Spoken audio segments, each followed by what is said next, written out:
सम्पूर्ण कृषक दाजुभाइहरूलाई नमस्कार छ। हामी आज यस एग्री ओल्ड नेपाल युट्युब च्यानलबाट तपाईहरुलाई स्वागत गर्दछौं।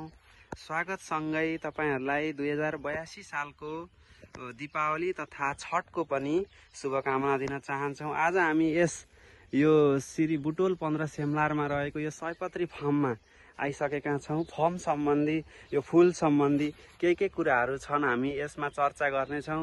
कति राम्रो फूल तपाईहरुलाई पनि चाहिएको छ भने जानकारी गराउन सक्नुहुन्छ। सायद यहाँ भाइहरू फूल टिप्दै छन्। भाइहरूलाई पनि यस सम्बन्धी केही सोध्ने छौं। उहाँहरू को हो के हो यो विषयमा सोध्ने छौं है त।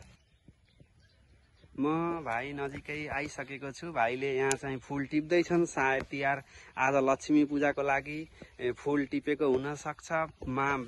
माग पनि व्यापकै छ। यसपालि घरहरूमा फूल त्यति राम्रोसँग फुलि नसकेको, तर यहाँ फार्महरूमा चाहिँ मजाले फुलेको र बिक्री पनि भइराखेको अवस्था छ।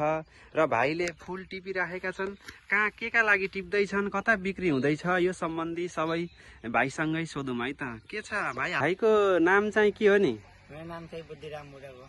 अनि भाइ चाहिँ के पढ्दैछौ, के गर्दैछौ? यो आज हामी सयपत्री फूलमा यति धेरै यो सबै तिमी र लगायत तिम्रो साथीहरूले लगाएको होला। यस सम्बन्धी केही जानकारी देऊ न। तिमी कहाँ पढ्छौ, के पढ्छौ, अनि यो के उद्देश्यले लगाएको हो, सबै जानकारी गराइदेऊ न। म बुटोल 15 मा रहेको श्री नवरत्न माध्यमिक विद्यालयको स्टुडेन्ट हो, 11 मा पढ्ने।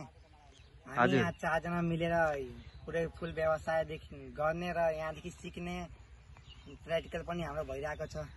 त्यसो हो भने भाइ चाहिँ कृषिको विद्यार्थी है? हजुर। कुन विद्यालय भन्यो रे?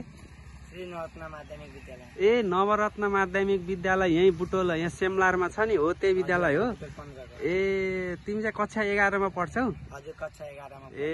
अनि यो चाहिँ लगभग कति जति यहाँ कति बिरुवा जति छन् नि? यता दुईतिर गरेर कति जति बिरुवा छन् थाहा छ तिमीलाई?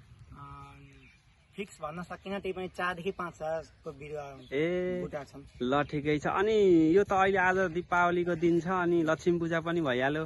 लक्ष्मी पूजामा त आज त एकदमै गइराखेको होला है? कतिको जति आज कति जति बिक्री गर्यौ?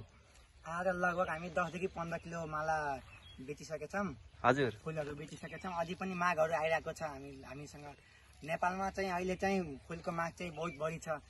हामी सबैजनाले लगाउनु पर्छ, फुल खेती गर्नुपर्छ। लगभग अनि केजीलाई चाहिँ कसरी छ नि? अहिले चाहिँ केजी 600 रुपियाँ छ, तर भोलि 700-800 सम्म पनि पुग्छ। ल हुन्छ ल भाइ, धेरै धेरै धन्यवाद है त। फूल कति निकै नै राम्रो फूल खेती गरिराखेका छन्।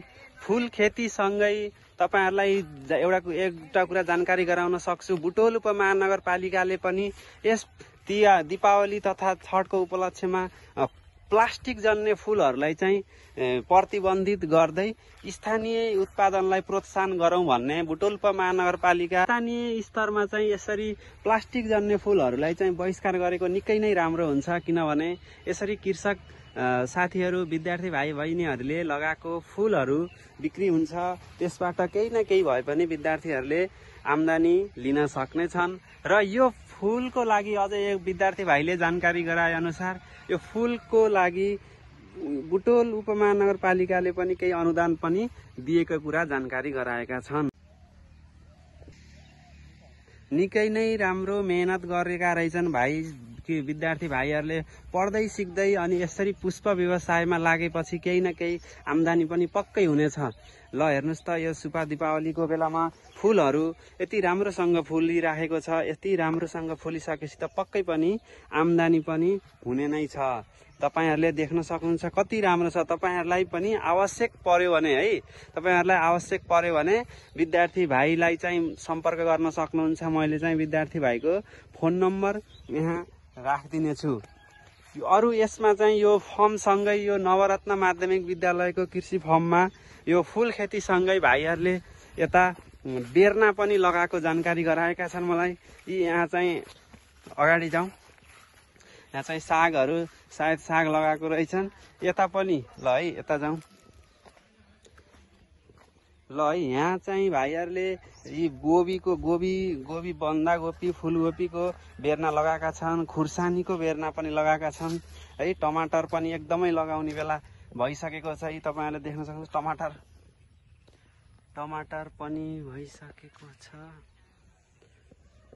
गोबी पनि भइसकेको छ र तपाईहरुलाई आवश्यक पर्छ भने मैले तल कमेन्टमा राखिदिनेछु, लिंकमा राखिदिनेछु नम्बर, त्यहाँबाट फोन गरेर भाइहरुसित मगाउन सक्नुहुन्छ।